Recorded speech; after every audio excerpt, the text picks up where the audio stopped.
Hello, and welcome to Around the Political World with John Rothman.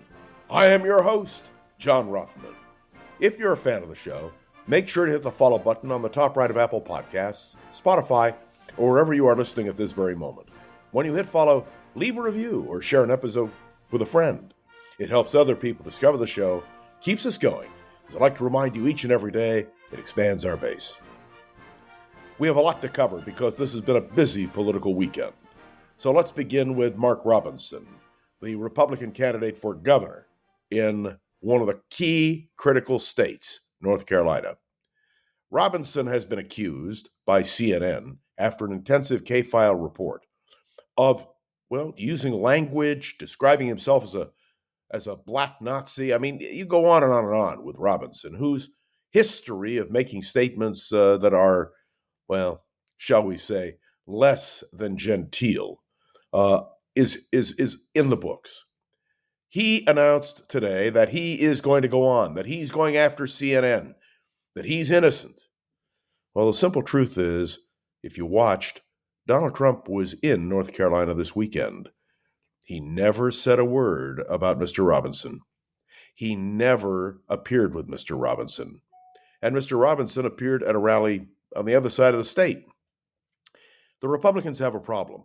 Their path to victory in November, that is to say, Donald Trump's path to victory in November, should include North Carolina. The last time a Democratic candidate for president carried North Carolina was Barack Obama back in 2008. Now, it's been close, no doubt about it, in the state of North Carolina between Republicans and Democrats. But the Republicans are in trouble. And if you listen carefully, the fact that the Trump campaign is completely silent, except for J.D. Vance, who said, he is the Republican nominee. It's a very complicated business. And let me explain why. North Carolina could be pivotal. If North Carolina votes for Harris and not Trump, the path to victory for Donald Trump is severely reduced. I am reminded of previous campaigns. Particularly, I remember a statement by Spiro Agnew, who the week before he resigned as vice president said, "I won't resign, I will not be." He insisted he was going to remain in office. Now, of course, the evidence mounted up. And that's the problem with Robinson. The evidence is clear, it is precise. And what the K-file at CNN did was to expose what many have felt an uneasy feeling about Mark Robinson. There is another question, and that is the question of how you appeal to ethnic groups. There is a report put out by CNN that Kamala Harris has changed her strategy in terms of reaching out to Hispanics. Well, it's an interesting question, and I want to deal with this very directly, because reaching out to ethnic groups is not as uniform as it used to be. We know that Hispanics vary depending upon where they live in the United States. In Florida, Cubans are Hispanics. In California, the Hispanic population is very different. In New York, where you have a large Puerto Rican population, again, the Hispanic population is different. It is not as if Hispanics all vote uniformly the same way. The Harris campaign is saying, let's talk to people as individuals. Let's address their concerns.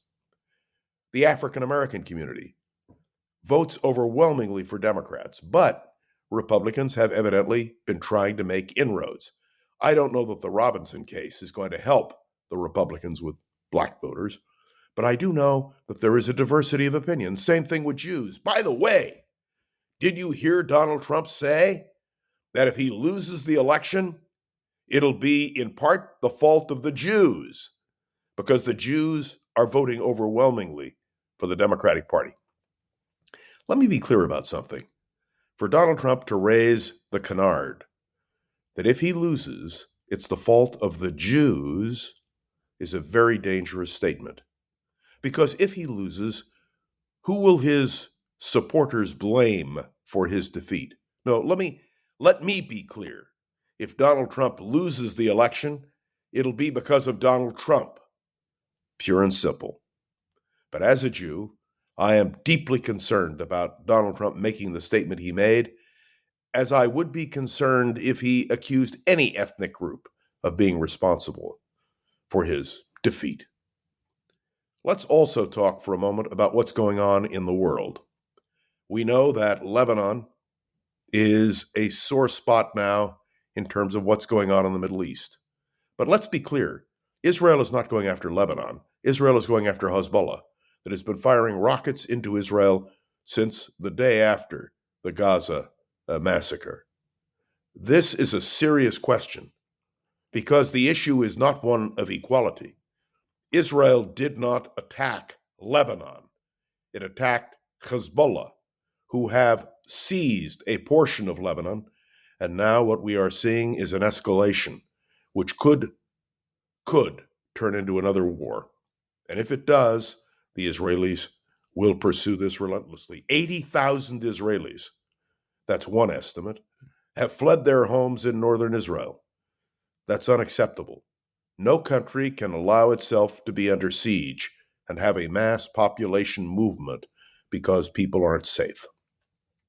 The United Nations is gathering in New York. President Biden will speak to the UN on Tuesday. And, of course, the clock is ticking on the Biden administration. He would like there not to be a wider war in the Middle East. He would like Gaza to be settled. He would like the hostages, including Americans being held by Hamas, returned. The President of the United States has only so much power. And once you're a lame duck, that is to say, there's a limit on how long you will remain in office, well, it's a problem. There is also a question in the United Nations about reform. How to reform the agency. We'll talk more about that in subsequent podcasts. But let's be clear, changes will take place in the United Nations. What that means for the future, we'll have to wait and see. The politics of the next 4, 5, 6, 7 weeks is going to be critical. Who the next president of the United States is will be even more critical. So let's be clear. Around the Political World with John Rothman will focus on all of those dimensions of what it means in terms of electing a new president. And remember, who is president matters. Thanks for tuning into another episode of Around the Political World with John Rothman. I am John Rothman. Make sure to follow along and let me know your thoughts on the show by leaving a review on Apple Podcasts and sharing an episode with a friend or colleague so we can continue to grow. Remember, you can interact with me on Facebook and on LinkedIn. And of course, my deep appreciation to Go-Go Zoger, who makes sure Around the Political World is up and running every single day. Thank you, Go-Go. I am John Rothman. I will see you tomorrow, right here on Around the Political World with John Rothman. Around the Political World with John Rothman is proud to introduce our first sponsor. That's right. We have someone who loves what we do, and I have to tell you, I love what she does. Be Bold America is produced by KSQD, and of course, the person who leads us through these great discussions is none other than Jill Cody. She's an author, a radio personality, and she does one heck of a job of putting into focus major issues, from protecting democracy to our climate. Let me tell you, the topics on the podcast are serious.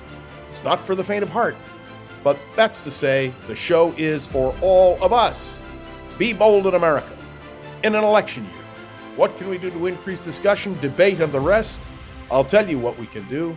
Listen to Jill Cody as she exposes all of us to the issues. You can tune in on Apple Podcasts, Spotify, YouTube, or wherever else you like to get your shows. So this is John Rothman, delighted, pleased, thrilled to endorse Jill Cody's wonderful program, Be Bold, America.